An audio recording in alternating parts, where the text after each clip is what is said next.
uko dutuye isi turi miliyaridi 7 tugabanijemo amatsinda abiri y'ingenzi. Hari abagore hakaba n'abagabo. Aya niyo makuru ya mbere twifuza kumenya ku muntu akigera ku isi bwa mbere. Ni umukobwa cyangwa ni umuhungu? Cyangwa yabyaye iki? Niyo uhuye n'umuntu mu muhanda, aya niyo makuru ya mbere umumenyaho. Ukimukubita amaso nicyo kintu cya mbere umumenyaho. Ni umugore cyangwa ni umugabo? Byanagiye mu mvugo zacu. Igitsina cye ni ikihe? Ni gore cyangwa ni gabo? Igitsina ni urugingo rw'imyororokere, ariko ibirango byacyo bigaragara ku mubiri wose wa buri muntu.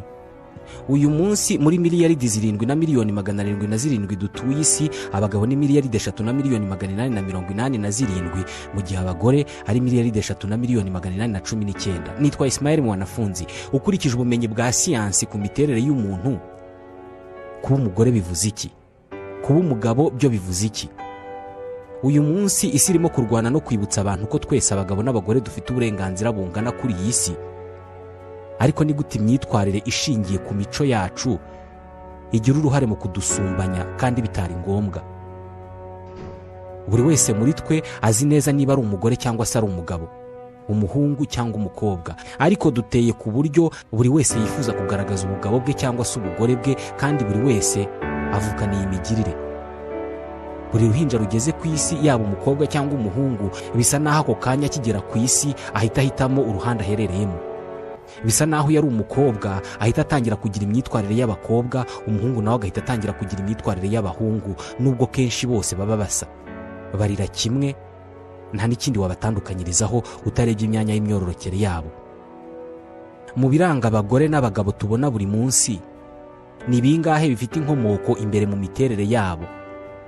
Ni bingahe bo ubwabo biremera cyangwa se bishyiraho bitewe n'umuryango mugari babamo cyangwa se sosiyete? Kubera iki? Ibyo tugiye kuvuga byose bikubiye mu rukurikirane rw'inyandiko n'ibiganiro by'umushakashatsi mu binyabuzima, umwongereza Desmond Morris yabyise Human Sexes. Tubahaye ikaze muri iki kiganiro. Usibye imyanya myibarukiro cyangwa se myororokero, umwana w'umuhungu n'uw'umukobwa bavuka bameze kimwe neza neza. Igihe umwana ataragira imyaka runaka y'ubukure, batakweretse urugingo rwe rw'imyororokere, ntabwo wamenya niba ari umuhungu cyangwa se niba ari umukobwa. Gusa muri uyu muryango wacu ugezweho, iyo bakivuka uw'umukobwa hari abahita bamupfumura amatwi. Hamwe na hamwe mu isi y'abasirimu, iki ngiki kiri mu birango bya mbere bahita bamushyiraho, bisa n'icyapa kibwira abantu ngo ntiwirirwe ubaza ibibazo, ni umukobwa.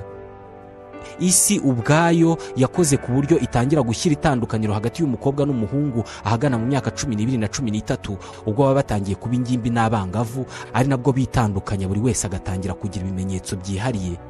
Gusa twebwe ntabwo twategereza iyo myaka 12. Buri wese ubuhungu bwe n'ubukobwa bwe bugomba kugaragara kivuka. Buri ruhande twanarugeneye imyambaro yihariye: amakanzu n'amajipo ku bakobwa bonyine, amakabutura n'amapantaro ku bahungu. Gusa hamwe n'iterambere ibi dusigaye tubisangiye. Kubera iki dutoza abana bacu b'abahungu bakiri bato gukora imirimo isaba ingufu? Ntabwo dutekereza kenshi ku nkomoko yabyo, ariko buri muntu iyo agiye kugurira umwana w'igikinisho, iyo ari umuhungu niyo yaba ataramenya kugenda, amugurira balo. Ibi bishingiye ku miterere n'imikorere y'imbere mu mubiri w'umuhungu n'umukobwa, cyangwa se bishingiye ku mico ituranga. Gupfumura umwana w'umukobwa amatwi, kumusiga imitako ya gikobwa no kumusunikira gukina imikino tumenyereye nk'iya gikobwa, ni ugutiza ingufu imyitwarire isanzwe imurimo imbere, cyangwa se ni ukumuremamo imyitwarire mishyashya ibitamusanzwemo.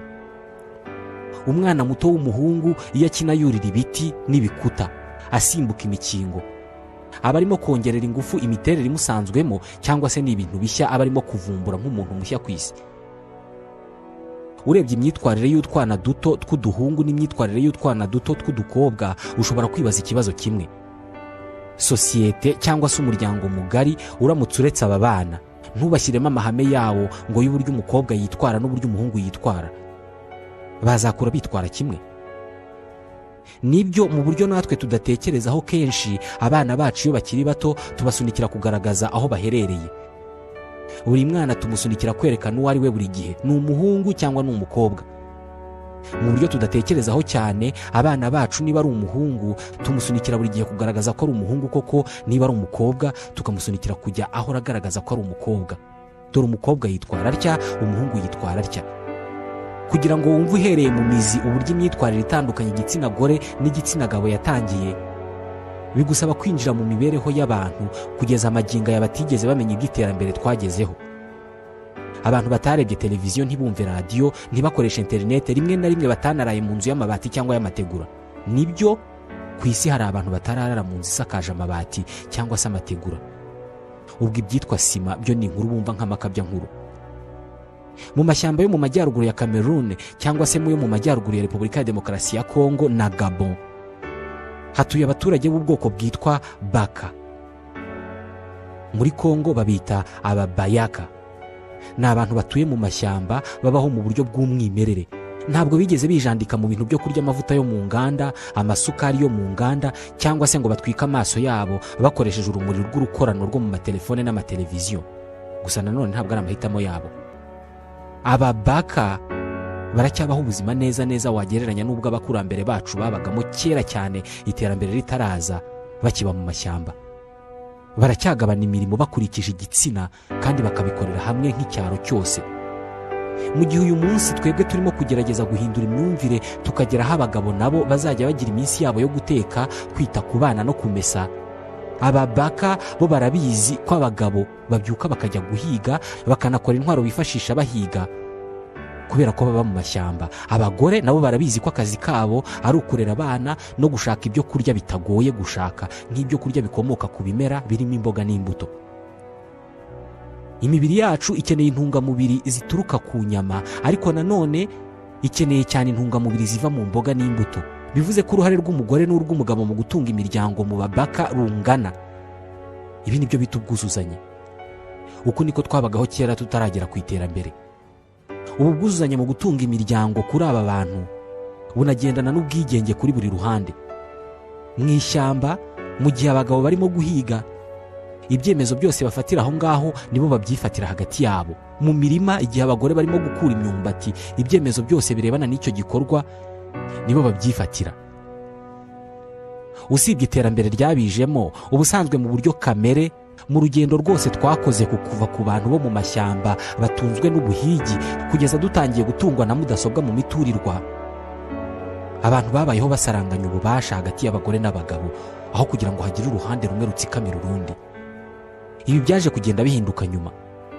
Kimwe mu byagize uruhare mu kuzamura ubusumbane hagati y'ibitsina ni ikintu twebwe tudakeka ariko dukora. Ni Desmond Morris ubivuga mu nyandiko ze yise Human Sexes. Imico yacu niyo idusunikira kugaragaza cyane ubuhungu cyangwa se ubukobwa bwacu. Iyi mico ni nayo yongereye ubusumbane mu buryo abantu bafatwa hashingiwe ku bitsina. Niba hari aho abagore bagipfukamira abagabo, ni uko imico yabo ibibategeka. Kera hari ababyeyi bangaga kujyana abana b'abakobwa mu ishuri, bavuga ko kurera abana no kwita ku mugabo atari ibintu abantu bajya kwiga mu ishuri. Dore igishobora kuba cyaratije umurindi imyumvire nk'iyi. Buri wese muri twe afite ibimenyetso umubiri we wikoreye bimutandukanya n'undi badafite igitsina kimwe. Gusa imigenzo n'imico tubamo igenda yongera ibindi bimenyetso bigaragaza igitsina cy'umuntu cyangwa se ikagira ibyo ikuraho. Natwe ubwacu hari ibimenyetso twiyongeraho bigaragaza abo turimo mu birebana n'ibitsina. Nk'umukobwa, kuba ari umukobwa bigaragarira buri wese, ariko kongera uburebure bw'imisatsi ye no kwisiga amabara ku minwa ni ibimenyetso by'inyongera ku bukobwa bwe. Hari bimwe mu bice by'imibiri yacu bigaragaza cyane niba umuntu ari umukobwa cyangwa se niba ari umuhungu, ariko bikaba ibice by'umubiri twebwe tudatekerezaho kenshi. Nk'ubu ngubu ntabwo ari benshi batekereza ko ijosi ry'umukobwa cyangwa se ry'umugore riba ari rirerire kurusha iry'umugabo. Ibi bivuze ko umugore cyangwa se umukobwa ufite ijosi rirerire kurusha ayandi majosi y'abakobwa n'abagore, ubwo kuba umugore kwe cyangwa se kuba umukobwa kwe biragaragara cyane kurusha abandi. Mu yandi magambo, umukobwa ufite ijosi rirerire kurusha abandi ni ukuvuga ufite ubukobwa bwigaragaza kurusha abandi, ubwo nguwo niwe mwiza. Niko sosiyete cyangwa se umuryango mugari tuba mutubwira. Kubera iyi mpamvu hari abakobwa bakora imyitozo ngororamubiri ituma bagira ijosi rirerire cyane. Hari n'imico yafashe iki kimenyetso kiranga igitsina gore icyitaho cyane ku rwego runini. Hari ubwoko bw'abantu bo muri Myanmar bitwa abakayane, by'umwihariko mu gice cyitwa Burman. Hano abagore barusha abandi ubwiza ni abafite icyitwa giraffe neck, ijosi rya twiga. Abakayane, iyo umwana w'umukobwa akiri muto bamwambika mu ijosi inigi zimeze nk'ibigurudumu ariko zikwiriye ijosi neza, bakazimwambika ari nyinshi bazigerekeranije guhera aho ijosi ritereye ku bitugu kuzamuka kugera aho umutwe utereye. Kuri bo inigi ziba zimeze nka bya bintu kwa muganga bambika abantu barwaye urukebu, ku buryo no kunyeganyega no kwihindukiza bimugora. Uko umwana agenda akura bagenda bongeraho izindi nigi zigenda zisunika ibitugu bigasubira hasi, kugeza ubwo umukobwa w'umukayane aba mukuru afite ijosi rirerire kurusha andi majosi yose ari ku isi. Buri mukayanekazi inzozi ze ziba ari ukugira inigi 32 zose azambaye ku ijosi rimwe. Hari abazambara bakagera aho bagenda basa n'abararamye. Ikiguzi cy'ubu bwiza ni uburemere aba bagore bahora bikoreye ku bitugu byabo mu buzima bwabo bwose. Mu buzima bwose twabayemo kuva twaza ku isi, abantu ntabwo bigeze bahagarika gufata ibimenyetso biranga buri gitsina gore cyangwa se gabo bakabikabiriza cyangwa se bakabyongera, kubera ko nibyo bisobanura ubwiza. Umuntu ufite ibimenyetso byinshi biranga abagabo, ubwo ni umugabo cyane, niwe mugabo mwiza. Umuntu ufite ibimenyetso byinshi biranga abagore, ubwo ni umugore cyane, ubwo ni mwiza. Niba umugabo arangwa n'igituza kinini, ubwo umugabo cyane ni ufite igituza kinini kurusha ibindi byose. Banabyongera bakoresheje imyitozo ngororamubiri. Niba ubusanzwe umugabo avuga ijwi rinini, ubwo umugabo uvuga ijwi rinini kurusha abandi niwe mugabo cyane. Banakora ibishoboka byose ngo bavuge ijwi rinini kurenza ubunini kamere bwaryo. Buri muco ugira igice cy'umubiri witaho mu kugitaka no kugihindurira imiterere ku buryo kigaragaza cyane igitsina cy'uwo muntu, umugabo cyangwa umugore. Nk'urugero, mu buryo kamere abagore bagira ibirenge bito kurusha abagabo, ni ku isi yabishatse. Ubwo bivuze ko ubashije gukora ikirenge gito cy'umuntu mukuru, ubwo waba ukoze ikirenge cyiza cy'umuntu w'igitsina gore. Kera Abashinwa mu gushakisha ubwiza hari igikorwa bitaga foot binding. Umubyeyi wabyaraga umwana w'umukobwa iyo yagiraga imyaka 7 y'amavuko yamwoherezaga mu bitwaga aba foot binders, bakamuzirika ibintu ku birenge, ibirenge bakabikanyaga cyane koko n'amano bakayazirika ahinnye ku buryo akarenge kagenda kakaba gato mu burebure no mu bugari. Ibi ngibi babikoraga igihe kinini ku buryo umukobwa kera kabaye yisangaga afite akarenge gato cyane, ikirenge cye kikaba kireshya n'igipfunsi cyangwa se akarenge kareshya n'ak'umwana muto kandi umuntu ugafite ari mukuru. Cyari igikorwa cy'ububabare cyane ku buryo uwagikorewe atashoboraga kwiruka, ariko uwabikorewe yarubahwaga cyane.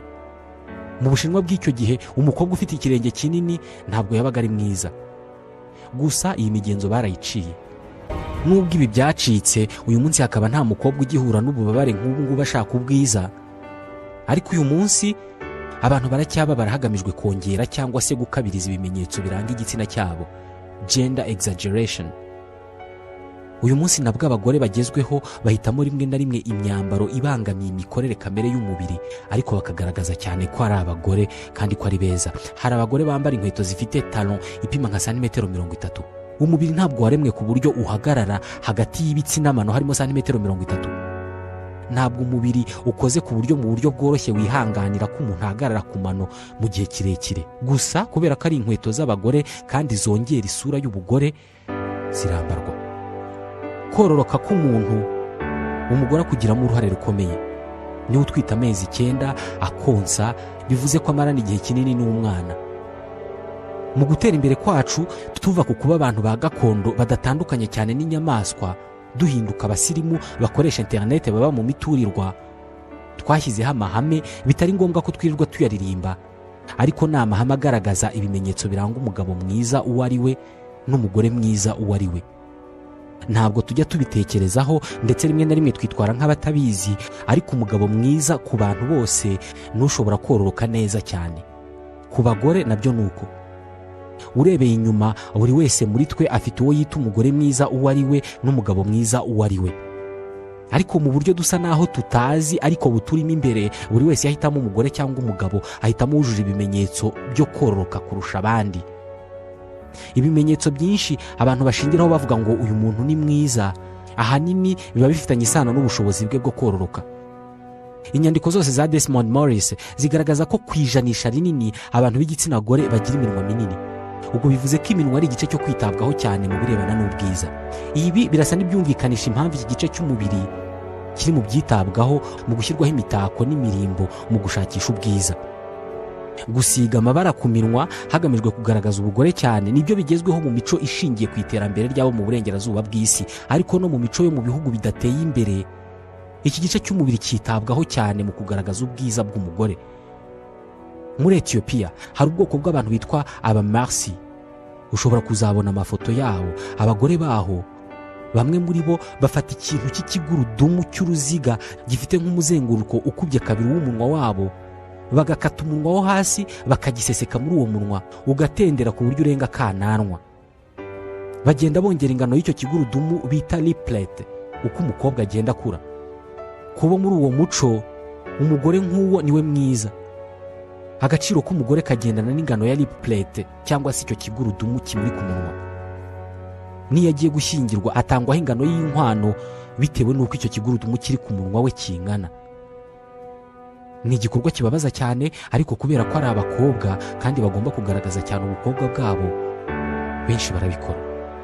Ikiba kigamijwe ni ukugira umunwa munini urenze ushobora kugirwa n'umuntu uwo ari we wese ku isi. Muri iyi si iteye imbere bisa naho ibisa n'ibi hose ku isi bihaba. Hari ibihumbi by'abantu bibagisha bimwe mu bice by'umubiri batekereza ko byongera kugaragara kwabo nk'abagabo cyangwa se abagore, bakabyongera mu ngano. Hari abagabo biyongeresha ibituza, hari n'abagore biyongeresha amabere. Umwana aramutse avutse ari umuhungu cyangwa se umukobwa, abantu bakamurera bisanzwe, ntibamutoze ko hari imirimo igenewe abahungu n'igenewe abakobwa, ntibamutoze ko hari imyitwarire igenewe abahungu n'igenewe abakobwa. N'ubundi igihe cyazagera umubiri we ubwawo ukibyarira ibimenyetso bitandukanye aba bana bombi, uw'umuhungu n'uw'umukobwa.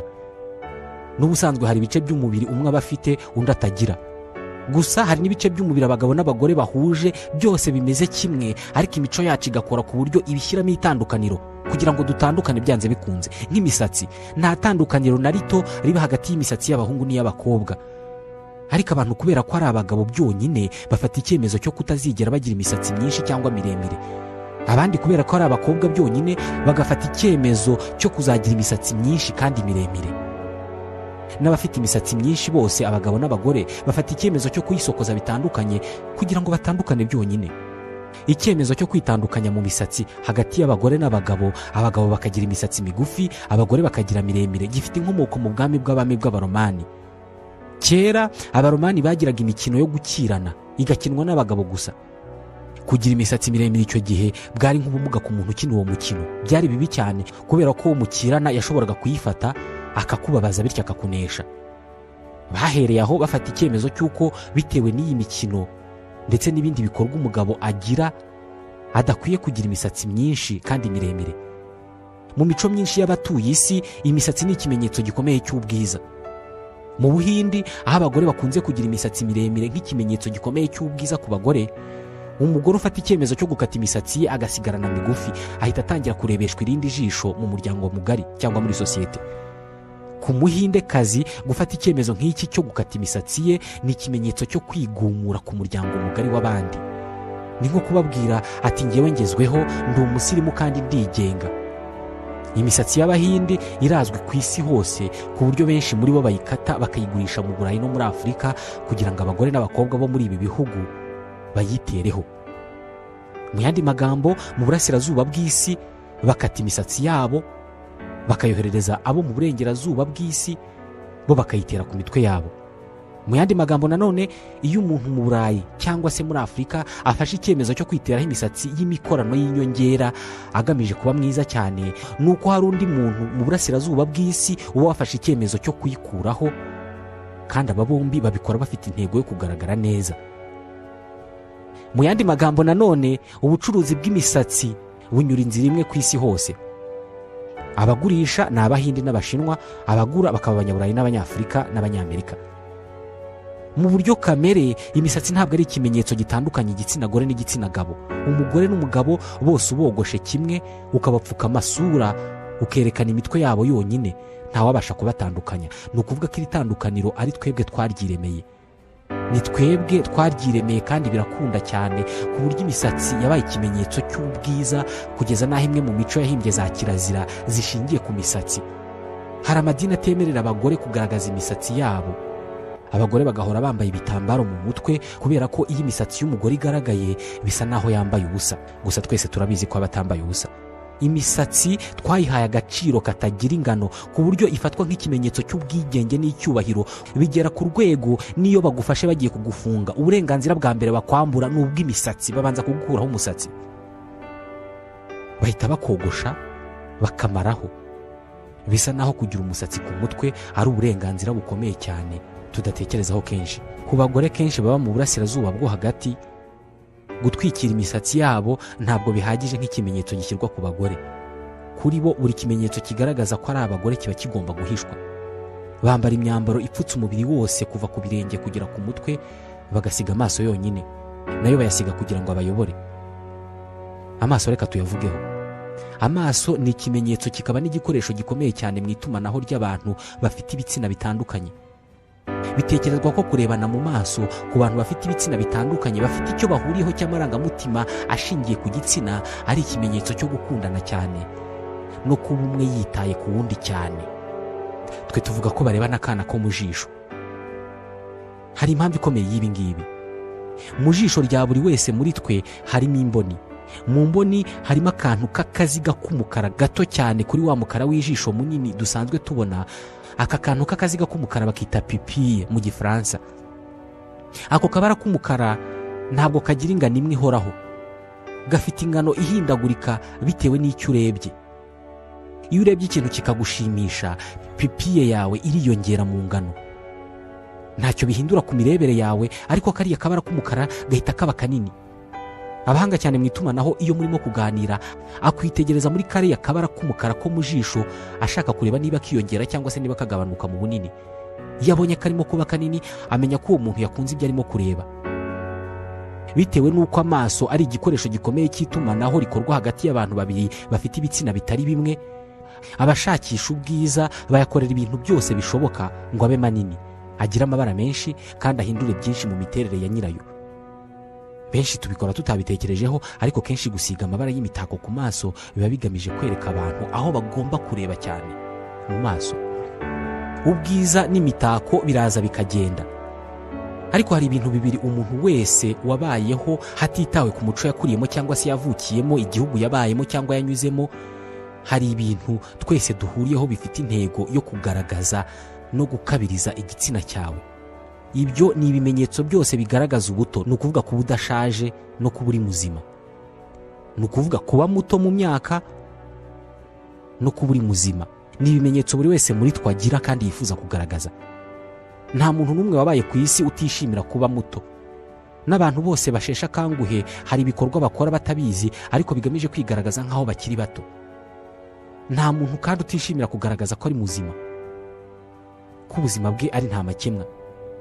Uko dukura umubiri wacu urahinduka, amagufa akaba mato, bigatuma uruhu ruyorosheho rusa naho rwabaye runini ku buryo rutangira gusaguka, rugatangira gusa n'ururereta, tukabyita iminkanyari.